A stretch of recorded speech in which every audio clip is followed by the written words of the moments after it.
बिस्मिल्लाहिर्रहमानिर्रहीम अस्सलामुअलैकुम। मैं हूं मोहम्मद इशफाक और आप देख रहे हैं मेरा यूट्यूब चैनल।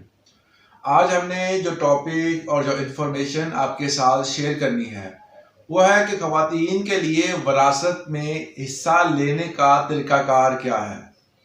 आमतौर पर औरत को हमेशा कमज़ोर समझा जाता है, जिसकी वजह से विरासत में अक्सर सोसाइटी में रहते हुए कुछ फैमिलीज़ जो हैं औरतों के हकूक़ का बिल्कुल ख्याल नहीं करती। अगर कोई औरत अपना हक लेना भी चाहती है तो वो भी दर बदर होती फिरती है, अदालतों के चक्कर लगाने पड़ते हैं। और क्योंकि ये सनफ़े नाजुक है और इनको जो है वो तकलीफ़ दी जाती है, अदालतों में बार बार साल साल केसेस चलाए जाते हैं। और कुछ तो औरतें ऐसी हैं जो कि अपना हिस्सा लेने से फिर बाद में इनकार कर देती हैं कि इतने चक्कर और इतनी ज़्यादा कोफ्त को बर्दाश्त नहीं कर पाती।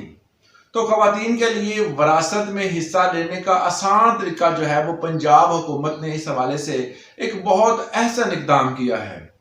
पंजाब में विरासत का हक जल्द लेने के लिए पंजाब में जो है enforcement of women's property rights ordinance 2021 जो था उसको एक्ट में तब्दील कर दिया गया है। अब ये कानून बन चुका है जिसके जरिए कोई भी औरत जो है वो अपना विरासत में से हक ले सकती है।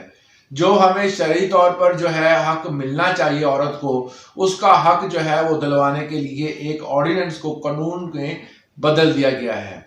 तो इस कानून के तहत जो है वो कोई भी औरत अपना जो है विरासत में हिस्सा ले सकती है, वो भी बहुत कम अरसे में।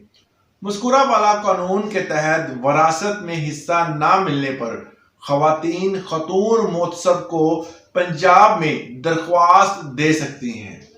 खातून मोतसब फौरी तौर पर कार्रवाई करेगी और 60 दिन के अंदर जो है वो फैसला सुना देगी। इसका फैसला भी जो है वो अदालती तौर पर किए जाने वाले फैसले के बराबर समझा जाएगा और मुतलका डिप्टी कमिश्नर और पुलिस के जरिए हिस्से पर जो कब्जा हो चुका होगा या वो जो नहीं दे रहे होंगे हिस्सा, वो दिलवाया जाएगा।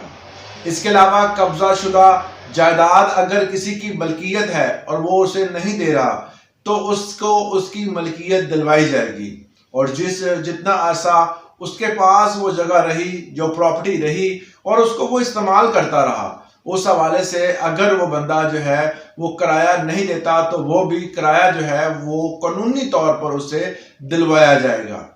इसके अलावा खतून मुतसब के पास ये अख्तियार होगा, अगर कोई उसका कहना नहीं मानता, अगर वो उसके कानून को उसके किए हुए फैसले को नहीं मानता, तो हाई कोर्ट की तरह इसको भी तौहीन अदालत के इख्तियारात हासिल होंगे और उसके खिलाफ जो है वो कार्रवाई की जाएगी। ये सारी कार्रवाई जो है वो मुकम्मल 60 डेज में होगी। 60 दिन के अंदर अंदर जो है खतून मोतसब जो है फैसला करने की पाबंद होगी और किसी भी खतून को उसका हक दिलवाने के हवाले से जो है वो फौरी कार्रवाई की जाएगी। अगर इस हवाले से आपका कोई क्वेश्चन है, कोई सवाल है, तो आप मुझे दिए गए व्हाट्सएप नंबर पर वॉइस मैसेज कर सकते हैं या आप कमेंट सेक्शन में अपना राय का इजहार कर सकते हैं। आज के लिए इतना ही, इजाज़त दें। अल्लाह हाफिज़।